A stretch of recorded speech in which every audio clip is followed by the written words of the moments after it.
Salut, c'est Rosalie, très heureuse de vous retrouver pour une nouvelle vidéo de dessin où je vais dessiner Tanjiro de Kimetsu no Yaiba. C'est parti! Là, vous voyez mon brouillon. En fait, j'ai commencé par dessiner sur papier. Là, je fais les derniers traits pour la composition globale. En fait, c'est pour vous montrer comment je fais de manière super facile. Je prends en photo avec un vieil iPhone d'ailleurs pour transférer ensuite sur mon iPad. Donc comme je suis en train de filmer avec un autre iPhone, c'est pour ça que j'ai pris ça avec un vieil iPhone. Donc là, je vous montre comment je fais pour transférer une photo. J'utilise AirDrop tout simplement. Et voilà, et je mets sur le côté les petits clear files, donc clear, enfin bref, c'est des marque-pages translucides qui étaient inclus dans le Weekly Shonen Jump de cette semaine, dont Morgane a fait une chronique d'ailleurs.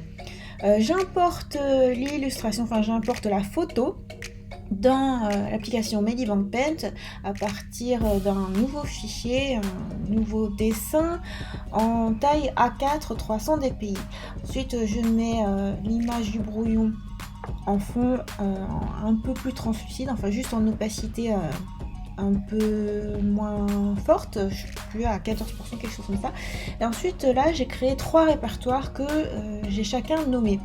Donc le line art en premier, puis couleur, puis décor.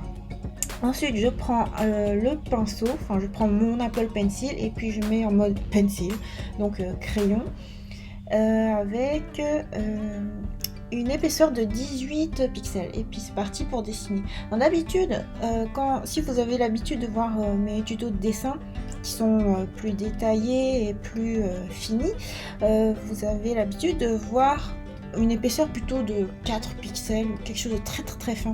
Là je vais carrément à 18 pixels parce qu'en fait j'ai envie de faire un dessin qui se rapproche un peu du style du mangaka. Et d'ailleurs si jamais vous êtes fan de l'animé et que vous vous attendez à un dessin style animé, c'est pas du tout ça. Moi en fait je suis partie sur l'idée de faire quelque chose de très jeté comme le mangaka. Ça fait un peu, je trouve, un style estampe ou un style vieux manga, vous voyez. Donc c'est pour ça que je suis partie cette fois-ci sur un ancrage sur l'iPad, alors que sur mes derniers dessins, vous voyez que je fais quelque chose de très doux qui est avec le crayon à papier. Moi je dis crayon de bois normalement, Morgane me dit que dans sa région on dit crayon à papier, bref. Donc là je suis partie sur un ancrage plus épais et qui tient compte du coup de la pression sur le stylet. C'est pour ça que je dessine tout doucement là. Donc au fur et à mesure ça fait comme si je traçais mes traits avec un pinceau. Et puis en fait c'est là l'essentiel du travail. Pour ce qui est de ce dessin là, je trouve que le plus intéressant n'est pas la phase de couleur qui est habituellement ce que je vous montre tout le temps, mais vraiment le travail sur le line art, sur le trait. Donc j'épaissis bien les sourcils par exemple, le regard il est un peu particulier. Le style du mangaka en fait il est hyper bizarre quand tu regardes, parce que t'as tout qui est un peu angulaire, en particulier dans les yeux, là où tu devrais avoir un iris tout noir, en fait t'as un losange blanc et puis donc tout le reste comme ça. Donc voilà, je fais attention à ce que la pression du stylet soit bien prise en compte, parce que parfois ça fait des gros pâtés. Non, moi je veux quelque chose de quand même assez fin. Je pourrais aller plus vite que ça en vrai, hein, si je voulais faire quelque chose de plus brutal et vraiment le faire chlac.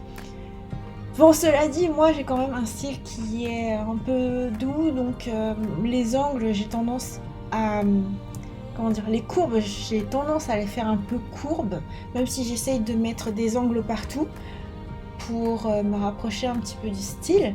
Mais enfin voilà quoi, c'est du shonen manga vraiment pur. En fait, si j'avais envie de faire ce fan art là maintenant, c'est parce que comme vous le savez, je suis arrivée au Japon mi-janvier. Et en fait, il y a un gros phénomène sur Kimetsu no Yaiba. Là. Depuis le début, je dis Kimetsu no Yaiba, mais enfin, vous voyez le personnage et puis vous avez vu le décor sur le côté. En français, ça s'appelle Demon Slayer. Bon, bien sûr, je le dis en français, mais c'est en France, quoi. Et avant que l'anime soit adapté, que du coup le nom international soit devenu Demon Slayer, ça s'appelait les rôdeurs de la nuit. Alors comment tu peux passer de Kimetsu no Yaiba à les rôdeurs de la nuit? Bon bref, donc du coup Demon Slayer, vous voyez de quoi je parle. Et donc au Japon en fait le manga il explose. Tu vas en librairie, mais au début quand je suis arrivée en janvier, c'était rupture de stock partout, c'était désolé, nous allons avoir un stock et tout. Ensuite, c'est fin janvier, début février, tout d'un coup t'as des énormes stocks qui sont arrivés dans toutes les librairies. Mais pourquoi? Parce que l'animé vient juste de terminer sa diffusion, pour la première saison en tout cas, enfin pour ce qu'on suppose être une première saison. Et du coup, sur Netflix, parce qu'au Japon, en fait, l'animé passe aussi sur Netflix, et du coup, dans la VOD,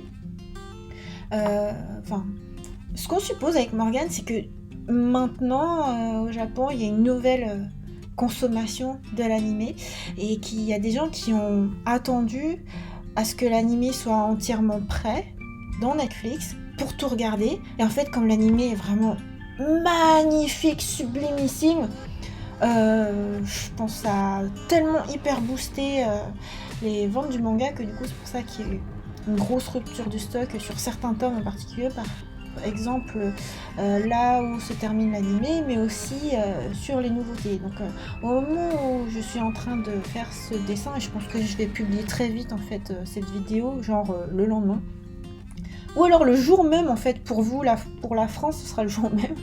Et en fait le tome 19 vient de paraître au Japon. Donc voilà, c'est un gros phénomène. Et donc j'ai beau vous dire que l'animé est super beau, et en fait c'est ça qui m'a impressionnée, je me suis dit je vais partir sur le style manga pour faire un fan art, pour faire un dessin.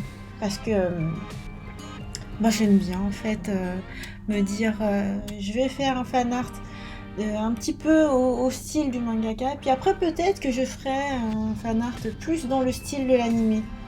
Et du coup pour ce qui est de la colorisation, j'aurai un effort de plus à faire, parce que si vous avez remarqué un peu, ma manière de colorier c'est toujours très un peu pastel, un peu, ça fait un effet un peu copique et pas du tout cellulo comme dans les animés. Enfin bref, du coup je vous raconte plein de trucs. Alors cela dit, je me suis permise de faire des petits arrangements, parce que là vous voyez la balafre qu'il a sur le front, j'ai fait un peu plus comme dans l'animé, parce que je trouve qu'il est plus stylisé, alors que dans le manga t'as juste quelques courbes quoi. Enfin bon bref, j'ai pris quelques libertés, et puis j'ai beau vous dire, je pars un peu vers le style manga, c'est quand même mon style à moi quoi. Enfin vous voyez que c'est mon dessin. J'espère que vous arrivez à voir au fait, parce que du coup là j'ai pas tout mon matériel comme en France, et du coup j'ai pas pu utiliser un immense trépied et faire en sorte que ce soit assez vertical. Mais bon, au moins je continue de vous faire des vidéos de dessin même en étant au Japon avec tout petit matériel simpliste. J'espère que ça vous plaît. Donc que vous dire d'autre, à part que là je suis en train d'ancrer. C'est à dire que quand vous avez vu le dessin de brouillon au tout début, en fait c'était plein de traits très grossiers partout. En plus je suis pas encore habituée à dessiner Tanjiro dans ce personnage là, c'est le premier dessin que je fais de lui, donc mon brouillon il partait vraiment dans tous les sens. Et en plus du coup, comme j'avais vraiment fait beaucoup de traits en appuyant fort, j'avais plein de carbone sur les doigts. Donc là, l'ancrage sur la tablette, c'est vraiment pratique quand même. Alors, autre détail, là c'est mon nouvel iPad Pro 2018. Mes vidéos précédentes, c'était essentiellement l'iPad Pro première génération. Et donc là maintenant c'est le nouvel iPad, le nouvel Apple Pencil aussi. Pour ce qui est du logiciel, c'est toujours Medibank Pen que j'utilise. Cela dit, j'ai payé quelque chose comme 300 yens à un moment donné, parce que je pouvais plus utiliser des répertoires pour ordonner un petit peu mes calques. Or vous le savez, moi j'utilise tellement beaucoup de calques que il faut que je puisse ranger, au moins que j'ai 3 répertoires quoi, minimum. Voilà.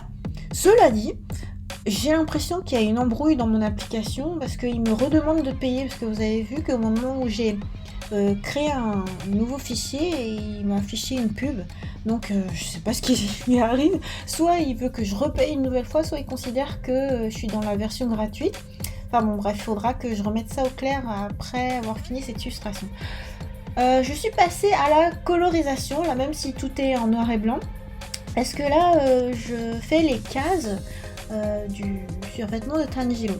Et pour cette vidéo-ci en particulier, je vous montre en vitesse réelle la plupart des choses. Puis je vais accélérer. Là, j'ai accéléré quand j'estime que la tâche elle est répétitive, quoi. C'est-à-dire j'ai montré une fois comment je faisais et ensuite bon bah j'accélère. Et j'espère que ça vous plaira.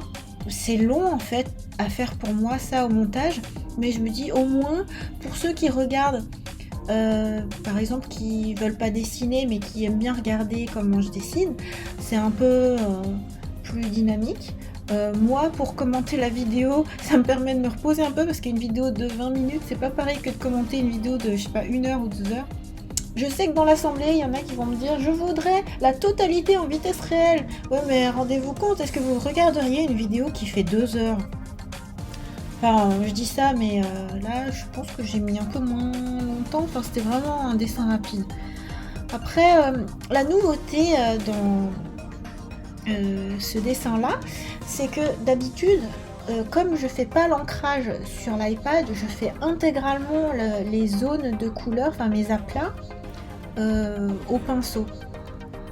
Et éventuellement, je vais utiliser l'outil de sélection juste pour être sûr de pas manquer quelques pixels. Alors que là, comme j'ai fait l'ancrage avec l'iPad, enfin l'Apple Pencil, du coup je pouvais utiliser l'outil sélection en me disant que mon line art il est assez propre, relativement propre. Même si j'ai pas énormément zoomé pour tracer mes traits et tout, je pouvais quand même sélectionner les zones comme vous l'avez vu pour les petits carreaux du vêtement et tout. Donc j'ai utilisé pour ça l'outil de sélection baguette magique. Je vous remontrerai, enfin je vous redirai exactement à quel moment. Mais bon, en gros, j'ai utilisé l'outil baguette magique, puis le pot de peinture, comme on peut le faire dans n'importe quel outil de dessin de base. C'est-à-dire à l'époque de Paint, je pense que ça existait déjà. Et évidemment sur Photoshop aussi, et puis sur Medieval Paint aussi. Et du coup, à partir de mes grandes zones, je viens rectifier un tout petit peu avec le pinceau en mode pencil. Et puis comme ça, ma zone elle est pleine, voilà. Et puis j'ai plus qu'à ajouter quelques ombrages, même pas, hein. Je vais vraiment aller au plus simple. Donc là, voilà, je suis en train de faire ce que je suis en train de vous dire, c'est-à-dire baguette magique, je sélectionne une zone. Je remplis avec le pot de peinture, j'accélère un coup et ensuite je reprends le crayon en mode pencil et puis je remplis quelques zones soit qui n'ont pas été remplies, soit qui, parce que mon trait il était léger et il tenait compte de la pression, du coup il y a quelques zones un peu blanches. Voilà, donc là je remplis. Ce qui fait que finalement là la création d'aplat de couleurs est beaucoup plus rapide que à l'accoutumée, parce que d'habitude quand j'allais dire je me casse. Quand je prends la peine de faire les zones de A à Z alors que j'ai déjà fait l'ancrage, oh qu'est-ce que c'est long. Alors que là, mais c'est un bonheur.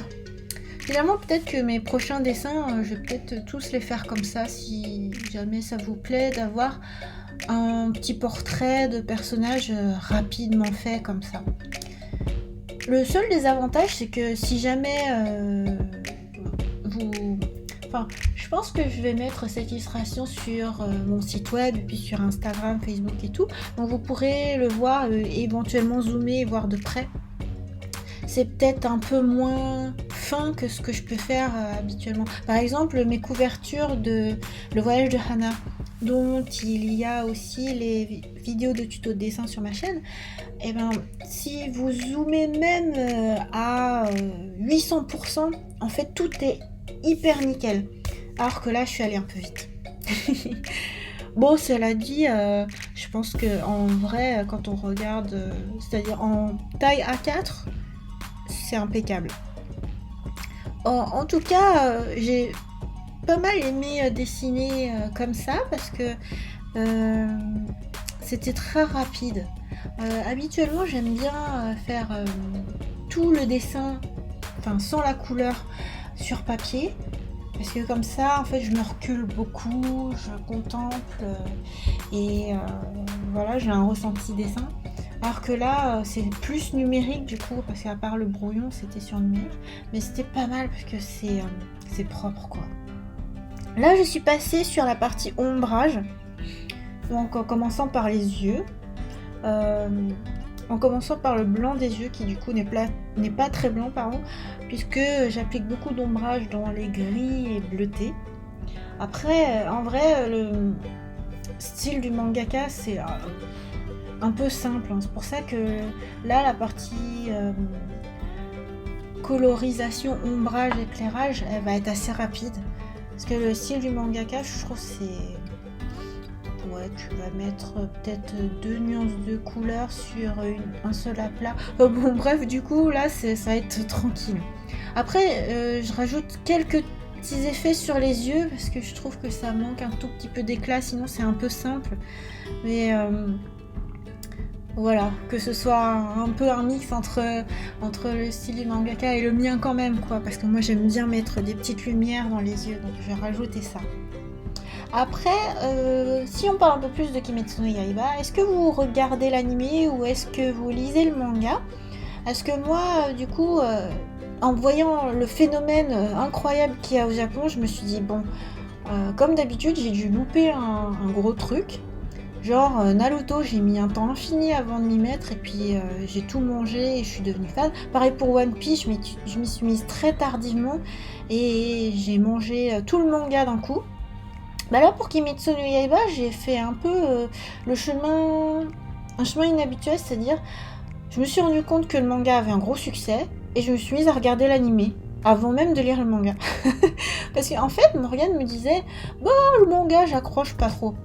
Ce qui fait que je me suis mise à regarder l'anime voilà, sur Netflix au Japon quoi. Et je suis rendue à l'épisode je viens de finir l'épisode 19 avec le combat mythique contre l'homme araignée, quoi, on va dire. Est-ce que je peux... Non, je spoil pas trop en disant... Non, je vais rien dire. Bon, bref, épisode 19, quoi. C'est-à-dire, je suis bien avancée, sachant que l'anime, il compte, il me semble 26 ou 27 épisodes, donc je suis bientôt sur la fin, là. Et alors, un petit mot, quand même, pour revenir sur... le dessin en lui-même. Donc là, je fais la colorisation de la peau en forçant un petit peu les traits sur le fait que le personnage fronce des sourcils et un peu en mode je vais me préparer à combattre quoi. C'est quelque chose d'inhabituel hein, pour moi dans mes dessins où je dessine surtout des jeunes filles qui sont hyper souriantes, radieuses, solaire, j'allais dire lunaire, parce qu'en fait j'ai un truc dans la tête là, vu que je vous parle de l'épisode 9, j'allais sortir un truc à propos de lune, bon ceux qui savent, et sinon j'ai rien dit. Hein. Et du coup en fait là je force beaucoup sur l'arcade sourcilière par exemple, ce que je fais rarement sur mes personnages féminins, et un ombrage entre guillemets un peu sale, c'est-à-dire que je vais pas étaler et faire en sorte de estomper partout pour que ce soit comme une poupée, mais là ça va être plus un ombrage forcé, voilà, c'est masculin. Neketsu. Donc pour revenir sur l'histoire et sur l'anime, du coup en fait j'aime bien. Et je me suis dit que j'avais commencé à lire le manga, donc j'ai commencé le premier tome en conséquence, et au secours, heureusement que l'anime est sorti, dis donc, parce qu'il y a un souffle épique supplémentaire dans l'anime, ne serait-ce que mettre de la couleur et un effet particulier sur les attaques. Oh, dis donc, qu'est-ce que c'est plus beau. Et aussi rythmer les moments où tu vas peut-être un peu angoissé ou espérer ou attendre un truc. Oh, ça te rajoute un truc alors que dans le manga ça va vite, un peu trop vite même. Bon bref, du coup l'animé, disons, oh Ufotable, mais ils font un travail de dingue. Et il y a des mangas comme ça qui sont sublimés par l'animé. Bah clairement là Kimetsu no Yaiba en fait partie. C'est un truc de fou. L'animé c'est un vrai chef-d'œuvre quoi. Et oh voilà, là l'épisode que je viens de finir, là l'épisode 19, t'as en plus, je veux dire en plus du son, bon, t'as des musiques, des chansons, t'as des trucs qui viennent te rajouter du drame et de la puissance. Donc franchement bah il fallait que je fasse un fan art quoi. Voilà, alors que en vrai, avant de faire ce fan art là, j'en ai fini un autre. Mais que finalement je vais mettre sur ma chaîne YouTube un peu plus tard parce que je me suis dit allez Kimetsu no Yaiba c'est maintenant. Donc vous verrez un autre dessin prochainement. Ah bah en fait vous l'avez entreaperçu quand j'ai posé mon iPad à plat pour pouvoir transférer la photo du brouillon. Vous avez vu en fait l'illustration que j'ai fini juste avant. Ben, je vous ferai la vidéo juste après. Du coup, bah, j'en profiterai pour attendre de voir vos retours à propos de cette manière de faire, c'est-à-dire vitesse réelle sur juste les moments où je vous montre quel pinceau je vais utiliser, quel calque je vais utiliser, et puis après j'accélère. Est-ce que ça vous plaît ou alors est-ce que je mets tout platement à la même vitesse? Ce serait plus rapide pour moi à monter, hein, de tout mettre à la même vitesse. Soit tout en vitesse réelle, soit tout en vitesse un peu accélérée, genre x2, ça suffirait. Mais bon, je vous préviens, hein, si je mets tout en vitesse réelle, ça risque d'être un peu plan-plan. Voilà. Donc là, je suis passée à une phase supplémentaire par rapport à ce que je pensais, c'est-à-dire que là, je mets un petit peu de lumière. Le style de colorisation, enfin la couleur du mangaka, il n'y a pas tellement de lumière.